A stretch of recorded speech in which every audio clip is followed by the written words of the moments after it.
আজকে ছেলের বার্থডে, তাই বার্থডে উপলক্ষে অল্প কিছু রান্না করছি। এখানে এই যে পায়েস বসিয়ে দিয়েছি, পায়েস হচ্ছে। এখানে ডাল করে রেখেছি, ডালটা হয়ে গেছে আমার।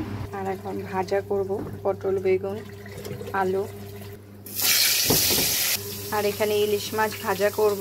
আর এখানে মাটন নিয়ে আসছে, মাটন করব কষা। এখানে আমি যে পেঁয়াজ, রসুন, আদা কেটে রেখেছি। ঠিক আছে, মাংসের আলু ভেজে নিলাম, যে মাংসটা বসিয়ে দিলাম, পেঁয়াজটা ভাজছি। তা পায়েসটা হয়ে গেছে, তা এখানে একটু ঘি দিয়ে দিলাম। তা মাংসের মশলাটা কষানো হয়ে গেছে, এখন মাংসগুলো দিয়ে দিব।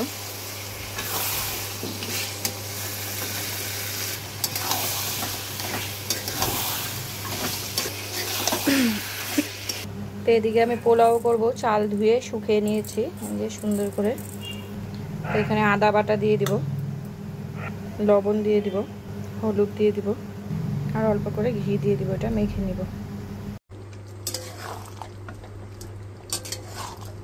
তা পোলাওটা করব, কাজু কিশমিশগুলো ভেজে নিব। তো চালটা দিয়ে দিব, চালটা ভালো মতন ভেজে নিব।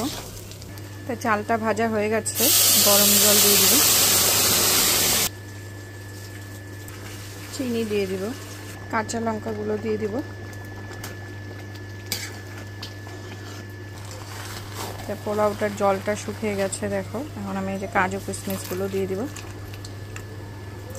তা পাঁপড় ভেজে নিলাম, আর মাছগুলো ভেজে নেব। তা পোলাওটা গরম মশলার গুঁড়ো দিয়ে দিব, এটা ভেজে রেখেছিলাম আমি। আর ঘি দিয়ে দিব। দেখো পোলাওটা সুন্দর ঝুরঝুরে হয়েছে, আরও ঠান্ডা হলে আরও ঝুরঝুরে হয়ে যাবে।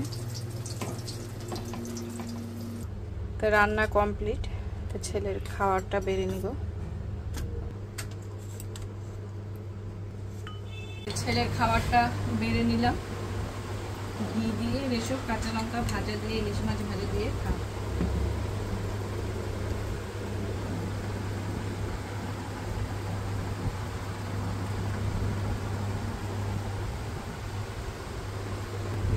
ছেলেকে পায়েস খাওয়াই দিই।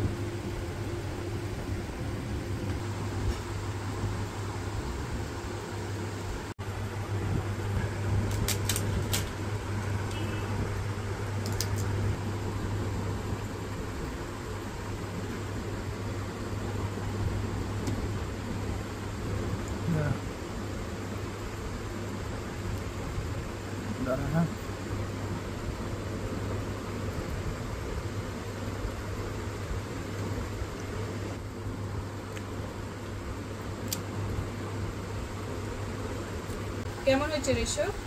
দারুণ হয়েছে। মাটনটাও খুব একদম সিদ্ধ হয়েছে, আর পোলাওটাও একদম ঝুরঝুরে হয়েছে, দারুণ লাগতেছে।